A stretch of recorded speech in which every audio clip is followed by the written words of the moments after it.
महागठबंधन की सरकार अपने उद्देश्यों की पूर्ति के लिए आगे बढ़ रही है।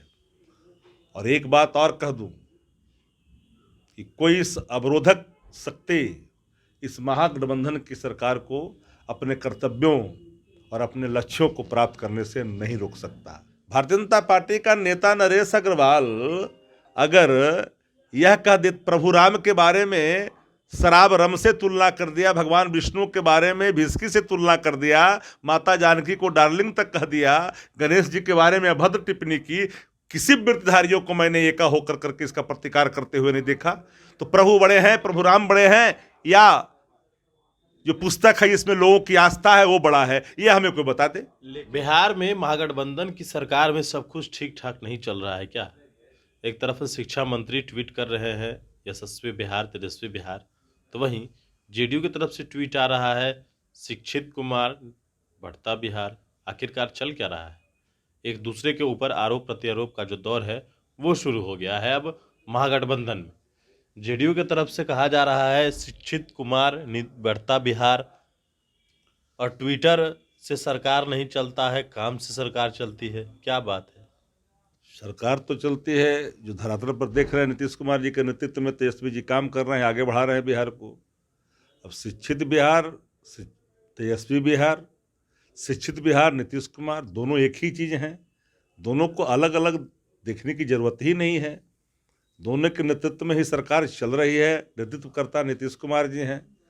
नाहक जो लोग अलग सोच समझ रहे हैं, हमें लगता है कि वो ठीक नहीं है। एक ही हैं दोनों। दर्शन अगर करेंगे तो दोनों का उद्देश्य देश में जो हालात है उससे निपटने के लिए और बिहार को आगे बढ़ाने के लिए है। और एक बात मैं डंके की चोट पर बोल देता हूं, आगे बढ़ाइएगा। मैं आप एक बात डंके की चोट पर बोल देता हूं, जो लोग अभी व्याकुल भारत बने हुए हैं और जिस तरह की जल्दबाजी भारतीय जनता पार्टी ने एक अफवाह की बढ़ाने की कोशिश की है, महागठबंधन की सरकार अपने उद्देश्यों की पूर्ति के लिए आगे बढ़ रही है। और एक बात और कह दूं कि कोई इस अवरोधक शक्ति इस महागठबंधन की सरकार को अपने कर्तव्यों और अपने लक्ष्यों को प्राप्त करने से नहीं रोक सकता।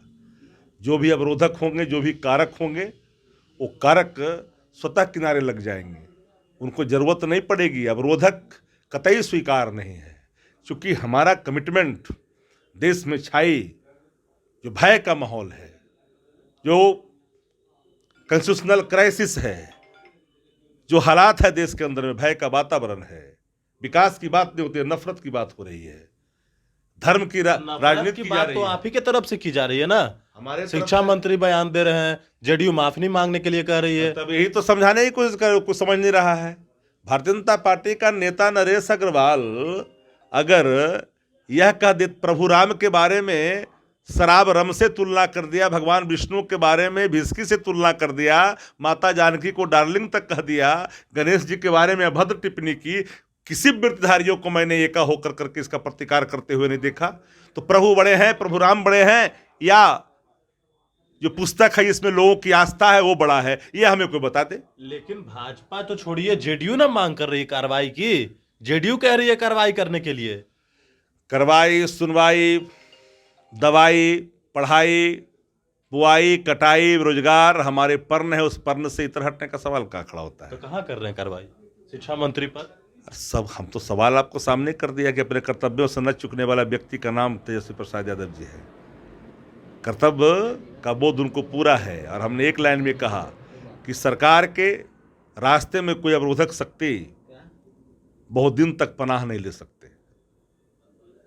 चाहते हैं कि हम पनाह लेकर करके जो उम्मीद है बिहार की, जो उम्मीद है देश की, उस उद्देश्य को, उस उम्मीद को कोई नष्ट करना चाहेगा, कतई स्वीकार नहीं हो सकता। चले बिल्कुल, तो साफ तौर पर कार्रवाई होगी, इनका कहना है, और तेजस्वी यादव ही कार्रवाई करेंगे। अब देखना है कि कब होता है। गणेश फोर्नेशन के साथ नमस्कार।